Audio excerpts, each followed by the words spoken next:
Bakoto yango ebandi magazine na bino point shop pesa bino ba information kitoko a mointe elengi pe soupe na niveau ya deux fois te.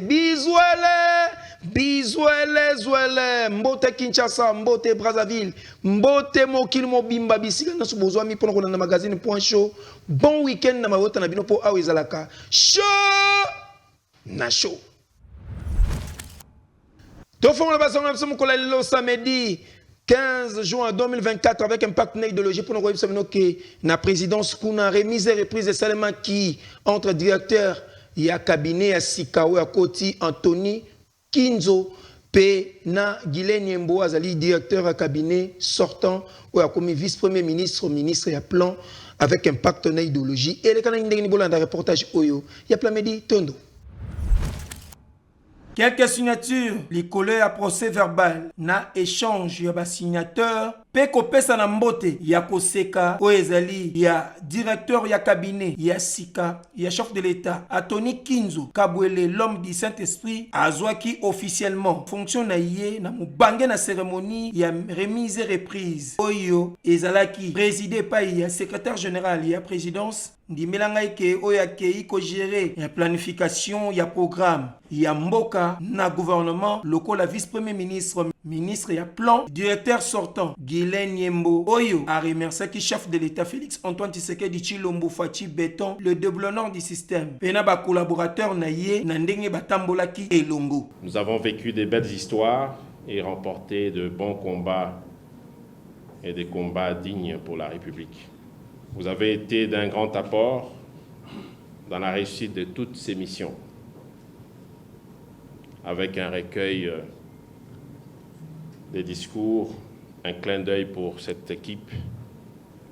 Je laisse sur la table l'important dossier de la digitalisation de cette administration que nous avons déjà démarré et qui tient le chef de l'État à cœur pour améliorer les services à d'autres institutions de la République, à nos compatriotes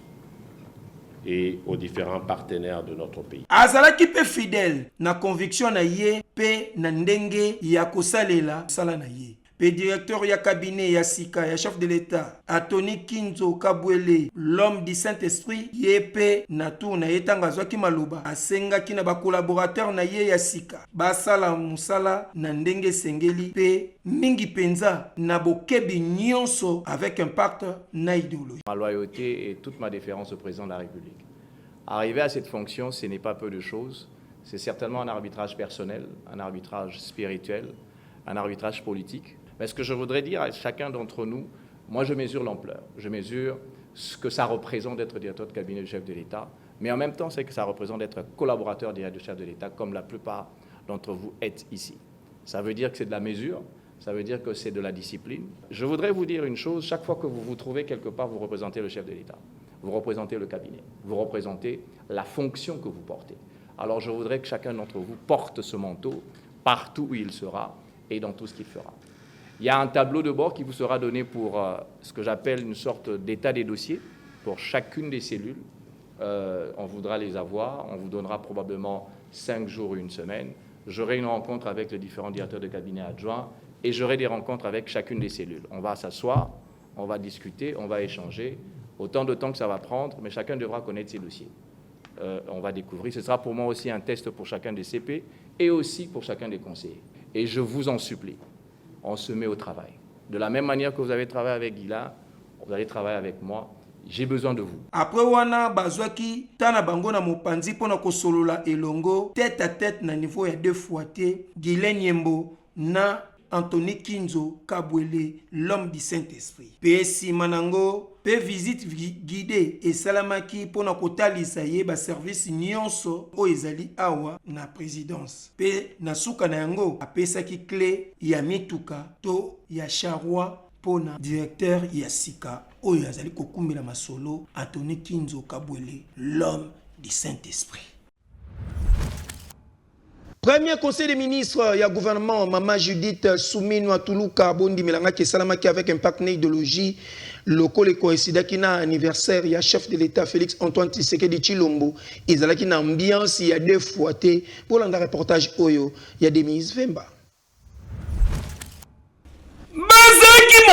kobimba bango nyonso bakoka gouvernement ya sika ya République démocratique du Congo bakangaki mubange na photo ya famille na cité de l'Union africaine. Awa tomonaki bato toyebi bien pe na otomonaki ya sika. 3 jours après investiture na bango na Assemblée nationale, équipe ya Souminwa bayaki mokolo ya vendredi 14 juin 2024. Premier rendez-vous na bango na 12h ngingo na cité de l'Union africaine ba porte fungwamaki mobimba pona koyamba 54 ministres pona gouvernement oyo bazali na mission ya sika oyo esangisi batu misusu lokola famille kasi pona tamukie ndenge kaka ezalaka rentrée ya classe oyo tomonaki présence ya directeur ya cabinet ya sika ya chef de l'État Anthony Kinzo, l'homme du Saint-Esprit oyo bauti konomeye sika esali déjà jour moko ambiance ezalaki na couloir kitoko makasi ti na salle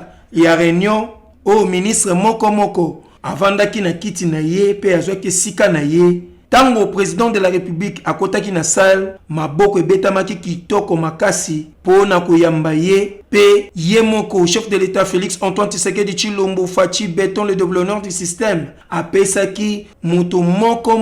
mbote na maboko na réunion oyo po na kolakisa ezali mbala ya liboso bakutana pe ezali premier contact pote ayeba gouvernement pe ba ministre moko. Réunion oyo esalamaki un jour après 61e anniversaire ya président de la République pe premier ministre na équipe na ye bakoya kolekisa yango bongote.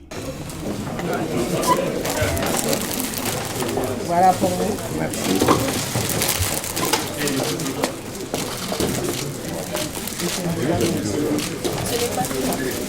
Il y a 4 tableaux. Ce sont des masques de toutes les ethnies de la RDC. Avec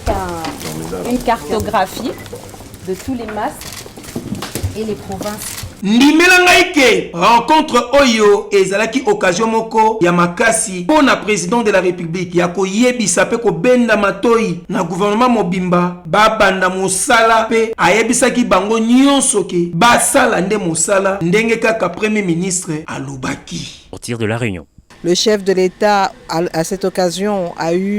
a donné un certain nombre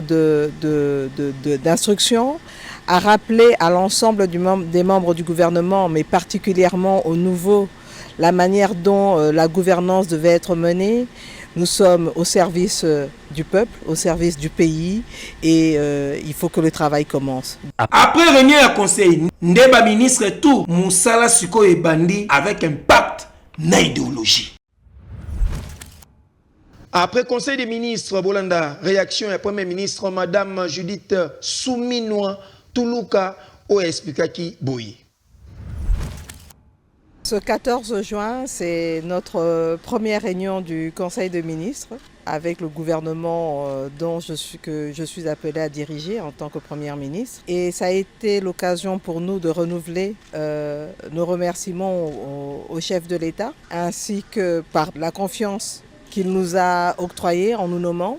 Mais en même temps, ça a été l'occasion de pouvoir présenter toute l'équipe gouvernementale à son Excellence, Monsieur le Président de la République, chef de l'État.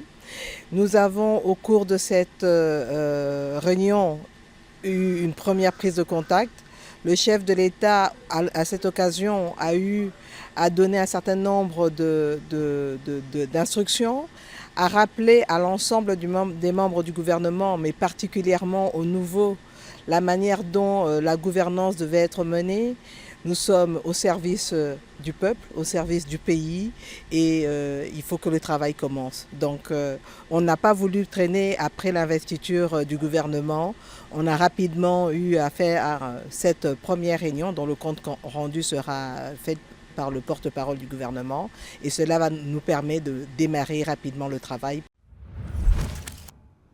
Totika la kaka na conseil des ministres pour nous relaxer qu'ils mbala liboso to vivre na kati ya gouvernement oyo ezali dirigé na premier ministre azali mwana mwasi si bazali ebelé au moins 30% ya bana basi o bazali na kati ya gouvernement mbala liboso ça na République démocratique du Congo Bolanda élément oyo ya Buba Lotadila.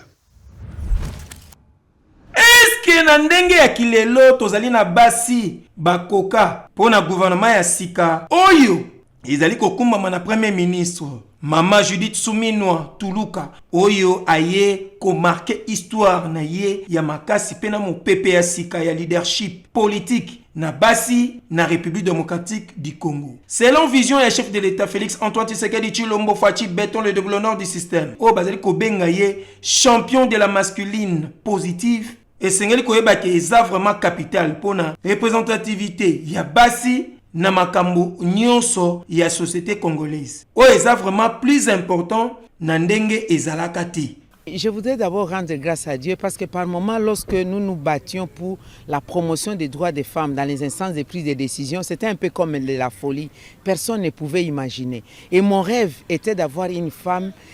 qui est animateur au niveau de chef de corps, chef des institutions. C'est vrai que dans le passé, on a pu obtenir au niveau de l'Assemblée nationale, mais l'exécutif, là, nous venons de briser les plafonds de verre grâce à une volonté politique de la masculinité positive, le chef de l'État,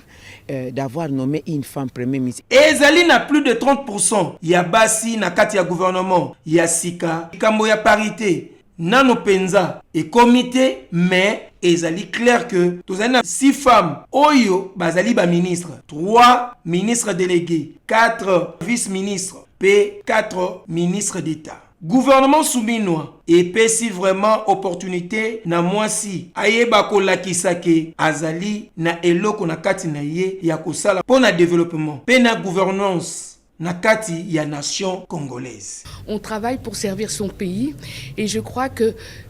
ces grandes personnalités me permettent de servir le pays à une beaucoup plus haute échelle. Ce sont des responsabilités incroyables parce que genre, famille et enfants, c'est toute la population de la RDC. Parce que les gens croient souvent que le genre, c'est seulement les femmes, etc. Non, non. La famille, chacun de nous est membre d'une famille. Les sentiments de fierté, entre-temps, de nervosité aussi. De fierté parce que être choisi pour assister au Conseil des ministres, en tant que ministre, c'est un signe d'honneur et aussi de reconnaissance de mes compétences, de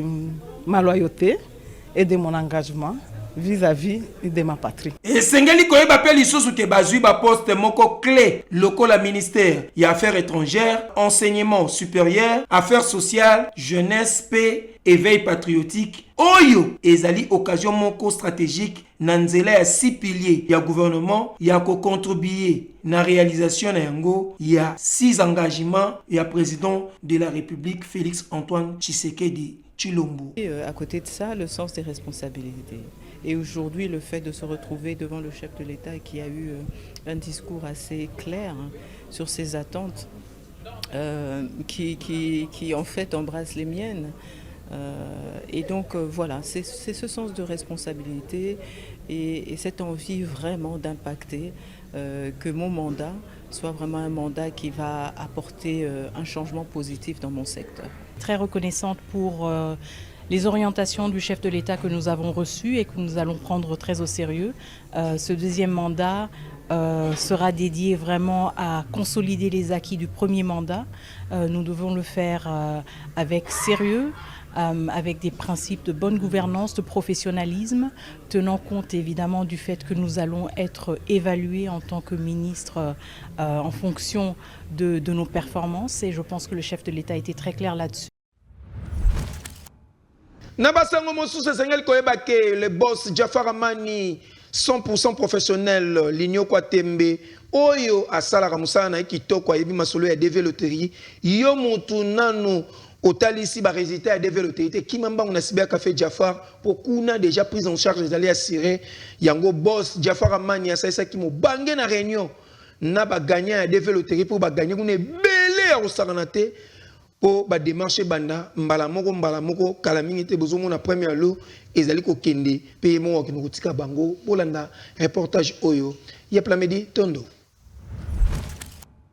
Qui a dit ba résultat de Loterie nano ebimite yeba ke siba café Jaffa a résultat c'est bimi pe ba gagner bazali yele na niveau moko ya kosakana te awa na siba café Jaffa chez Jafar Amani Ligno Kwatembe 100% professionnel pe nzambe ya masolo tu ya DV Loterie awa na République démocratique du Congo oyo soko beti tik anye tak yebake baganya awa bazalaki nde na baemotio ya ndenge na ndenge lokola mwana mwasi oyo bozali komona ayaki pona kotala baresultat na ye ntango batali kaka ngingantu mbala moko aganye emotio babandi kosopele poudre ndikwa moto azwi diplôme d'état ebongo mwana mobali oyo ti bozomona ye boye ezali teke azali kolela matanga mazali nde na esengo mpe emotio ya kosakana te azoyeba te soki asala nini mpo ntango atali baresultat mobimba ya nyama esengo ezalaki nde awa putulu nde mataki makala makitaki mpo baganya bazali ebele ntango kaka ntango wana ekomi epai ya ye moko Jafar Amani linyoka te 100% professionnel ndimelangaki ezalaki somo mpe abelelaki mpo na koorganize mobange na réunion na baganya nyonso avec impact na idéologie mokolo ya jeudi nde eyindaki awa ti bozomona bato ebelo batondani na sale ezali baganya oyo baganye lelo kaka nde boza komona bango avec impact na idéologie o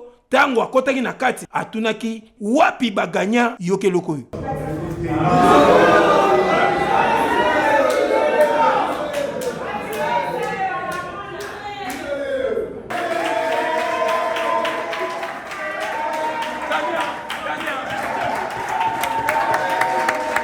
kasi mpo na bino esengeli koyeba ke chaque jeudi réunion ezali kosalema ya baganya tu po awa chez Jafar Amani tembe yali te soko beti awa tik oganye tak mbala moko ba oyo babetaki deve loterie oyo bazoya kotalisa pe baza kozwa baresultat na bango baganye mbala moko ye moko Jafar Amani linyoka tembe 100% professionnel a expliqué boui bana Kinshasa bana Brazzaville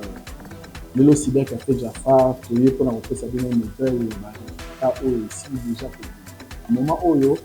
ba résultat de déjà prêt ba cyber na biso nyonso bino ba oyo betali DV boya pour vérifier les résultats. Yango moni biso na cyber café Jafar posa déjà pour sepela pona ba gagner na biso déjà car na quelques jours ya pamba na 2-3 jours ba gagner déjà ba utiliser donc ba moni wana biso na ba gagner na biso toza ko sepela pe toza ko solisa bango ndenge ni fallait ba sala masolo na bango oyo esengeli après avoir gagné na DV. Pona ko vérifier ba résultats bino na oboye te tant que beta vidéo que ça dit nous papier la donner activé de réception grâce à papier wanande il y a la cyber café de faire na biso et présenter en haut les théories pour vérifier ba résultat bako sabinote États-Unis ya solo ezali nde na deve loterie chez Jafar Amani linyoka tembe po awa prise en charge ezali assuré soki o gagné mbala moko bobandi kozwa formation ya anglais pe bobandi mbala moko banda pona ba dossier na yo lobi omoni mboka ya Joe Biden avec impact na idéologie chez Jafar Amani 100% professionnel pe bi gagna na ndenge ya deux fois te non c'est naturel soki olingo tinda koli na yo na quelques provinces ya République démocratique du Congo benga bandeko ya agence la grâce oyo ezwami na commune ya Kinshasa po kuna soko tindi koli na yo kaka sikoyo donc otindi koli na yo lelo ozango sikoyo po kuna rapidité serviabilité ezali makasi et puis sécurité na niveau ya nyama bolanda reportage oyo ya Neema na Josué Sia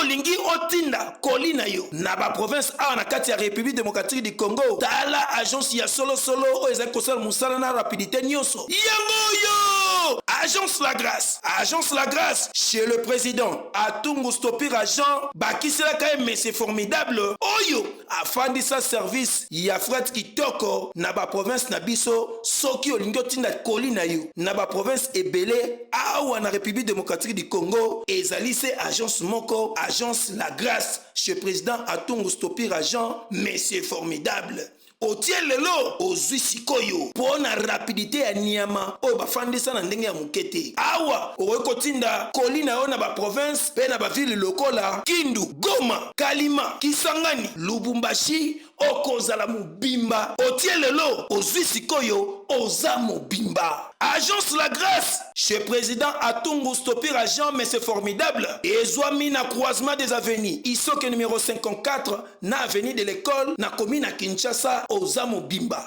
niko commerçant niko mchuluzi naitwa kujina ya TVS Openda niko rekoni vile ya Kindu vile ya Goma ba familia fashi yote niko na confiance pour une maison et agence La Grâce. Pourquoi? Dieu anime. Un quoi, bantupokeaka très bien, bantu considéré en valeur, na sauti ya mwenye agence. Asemaka sorgan que les commerçants d'abord. Yo nye employé kutupokea très bien, na bitu inaka très bien, inafika na rapidité, ponctualité, sécurité. Très bien, bitu inafika très bien, na antoshimia très bien. Hii yote hapa ni mashandizi yangu. Najua kama natia mashandizi yangu sai hapa, kesho on fera 10 heures. Itakuwa pour destination normale. Nikatuma vitu Goma inafika très bien. Kisangani inafika très bien. Kindu inafika normal tena sababu Ulaya bila problème. Agence La Grâce natinda kabiloko na mboka, natinda kabiloko na province ya Manyema Kindu ekoma kamalamu. Kuya bango ezalaka malamu, ezalaka prix moko ya se. Ndenge otindaki ndenge okozwa. Topé okoki kobenga bango na numéro ya téléphone oyo +243 81 25 037 07. Agence La Grâce chez président Atungo Stopir agent, mais c'est formidable. Ezali na rapidité, serviabilité, otie lelo, ozui sikoyo, ozamo bimba. Non, c'est trop fort. C'est naturel. Vonta ligne ya bakiti ya ba fauteuil ya kitoko yo mto linginda kuneza na dizaine ya elengi ya supo a mointe ndako za la pena kitoko joli to bureau na yo eza na ba fauteuil ya kitoko benga bandeko oyo na numéro ya téléphone po bakiti wane uti na niveau ya poto ezali koteka ma awa soko bengi bango bakoya kotikela ngo tina ndaku livraison à domicile na niveau mo ya deux fauteuils bolanda reportage oyo ya Josué Sia.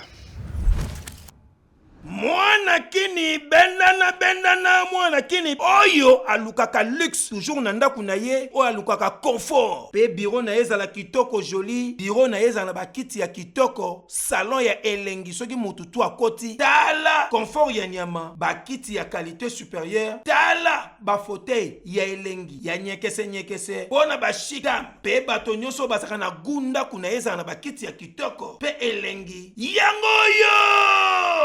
salon ya kitoko ti ozomona oyo tala oyo elengi oyo kuna gu oyo elengi oyo kuna supu ya kosakana te ba couleur différent ndenge kaka yo kolinga awa ezali likambo ya gu pe likambo ya prestige, c'est-à-dire que ba kit oyo ezali penza ba salon ya kitoko ya confort ya deux fois te pe ya qualité ya kitoko yo moto zali na besoin bureau na yo ezala kitoko ezala na confort to bato balingi basala même ba émission na bango bazala na ba salon ya kitoko ya ba fauteuil elengi parce qu'ils allaient na vente au bazar kosalango en ligne soko bengi na numéro oyo +243 84 067 70 36 ozamo bimba pe okozo ba information nyonso ba kit o boza komona eza déjà na Kinshasa pe livraison ezali à domicile tope okoki koya awa na chaîne to sungana ezali awa na kati ya Stade des Martyrs na entrée 22 okoza na mobimba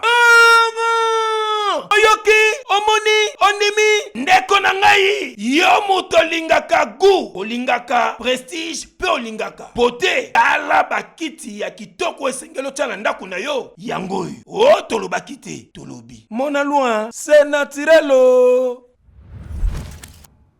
Tozane quelque page rose awa joyeux anniversaire na grâce Ntumbu Sion femme balobi femme hébrique oyo ye penaza pena hébreu ya solo na ndenge ya deux fois te lelo libe bali bonga nzamba kosala makambo na ye nzamba kosala makambo somo lelo Yesu ndako kita wana na yo kasango ke Yesu apamboli pe apesi makambo tu libe bali bonga ngulu ekoliama na cadre ya kofeta anniversaire na ye pe na kwanga moko ezalaka wana de la part ya divine kutu azako souhaiter joyeux anniversaire na grâce Ntumbu balobi Sion femme hébrique na ndenge ya deux fois te kolia pe komela ekozala au rendez-vous joyeux anniversaire lisusu na Dorcas Mosanga mwana boyo masinga mwambe na ndenge mo ya deux fois te lelo libeba libonga ngombe ya mobimbe otumba mape kolia mawana balobi lelo lituma nde lituma tokoliango chafu toko célébrer kitoko joli pona anniversaire ya Dorcas Mosanga mwana boyo masinga singa mwambe de la part ya Marela ndaya o azako souhaiter joyeux anniversaire na Dorcas Mosanga mwana boyoma ya solo dakin 22 whisky nde whisky ekomelama na ndenge ya mokete pour célébrer anniversaire ya Dorcas Monsanga. Joyeux anniversaire les sousous na bébé Bill Parker Bilonda hein Kabala bakisela kaye Kabalos lelo ekozala somo mwana ya bato ya Jansi Kabala Kabalos lelo ekozala somo pizza 20 pe kozala ngate wana na cadre kaka ya deux fois pour 20 whisky hein ekozala zala wana mais jinde kozala ebele pona bana ebele mais barolia na pizza ekozala ya somo mais kotaba mikolo bozwa pena barbecue ya 25 kg ya ngulu ekotumba mape kolia mawana peli kolantaba ekozanga te pona kogete kaka na kwanga moko toza kolia toza komele de la part ya Plamedi Tondo azako souhaiter joyeux anniversaire na bébé Bill Parker Bilonda Kabala Kabalos ekozala somo libeba libonga 22 whisky nyonso kitoko. Heureux mariage na couple kitoko, couple pasteur Jacques Omba Moussal Nanzambe ya solo elongo na molonga ni na ye maman Chantal Omba balobi 34 ans de mariage depuis Bruxelles kuna 34 ans ali aka biloko moko ekozala deux fois te kolia pe komele ozala rendez-vous taba ya munene kotumba mape kolia maona surtout biso ana kini po bango kuna ba célébrer na Bruxelles biso pe ana kini pena to kolia pe to komela po na okisango kina anniversaire na bango kuna il y a 34 ans ya mariage invité spécial les ali pasteur Florent Mositeki na maman Marie Florence bakozala wana na Pointe kasi awana kini mosengo maki décor alobi déjà que ntaba to koliango kitoko joli pour nous célébrer dakin 22 whisky champagne pe kozanga te biso awa to célébrer de la part ya mosengo maki décor aza ko souhaiter heureux mariage na couple ya pasteur Jacques Omba na molonga na maman Chantal Omba. Nazalaki na lufundu pe lulendo pona ebike bozake beleli liboso wa poste téléviseur na bino pona kolanda magazine point show kasitika toyebisa na gouverneur de la ville Daniel Bumba balobi ke ville Kinshasa kala mingi tetanga zo simba masolo po salité za na Kisasa il faut Kisasa comme propre tozana besoin ngeli na Kinshasa po esala eloko toyebi ke ozali capable ozali na ba capacité elongo na vice-gouverneur na yo edi yeli molangi barrage ya inga véritable bana Kisasa o bazali na makanisi sika pe ville ko changer ville ya Kinshasa ekolata lele ya sika ngeli toujours. Merci na équipe technique ou saki musala kitoko na sima ya caméra. Merci mingi na présence ya journaliste munene pe ya makasi na masolo o etali politique yenani Isaac Motombo crédible hébreu ya solo o afandisa masolo tout na ndenge ya mukiete pe lisusu. Merci na équipe technique na sima ya caméra tozaki na Marela Ndaya stagiaire na biso azoya malembe mona njili me bongo za kosala malembe po lelo je sais si ya akimi mo muke kota mo ngafula kuna ba otale kaka ndeni okimi musala me mutu aza ko mema bango na mwa coaching ye wana azaka mukuse boye na kati so otali jeune ye nani Demise Vimba mwana mahile makasi Plamedi Tondo mwana mwasi moko boya dendaka makasi me so asimbelo caméra au sentier pene sali eloko mais ko denda ndezaka makasi tala lelo ndinga koi mais likolo eza tengu mais so moni azo dendeza nonka bongo côté ya montage simama kina Becker Makantela papa na Titan garçon veli musala kitoko Ibrahim Mangola zaki wana pona kokumbela masolo côté ya réalisation pe régie finale là Boubalou tadi là les mignons garçons véritablement la lemba garçon slim bogar moko boy Pams Benga toujours là d'une fils d'Afrique pe Wilson lui dit ça ine mutaza kokumbela masolo ka ande tuza koloba façon fachi wetu fachi béton tele mona namira ya nani ya honorable Junior Nembalemba leader incontournable et incontestable na ville à Kinshasa bogar moko boy les mignons garçons muta ko ça zate pour mailler les vendeurs na niveau mo à des fois. Bakozo babi sauté, bakozo babi sauté.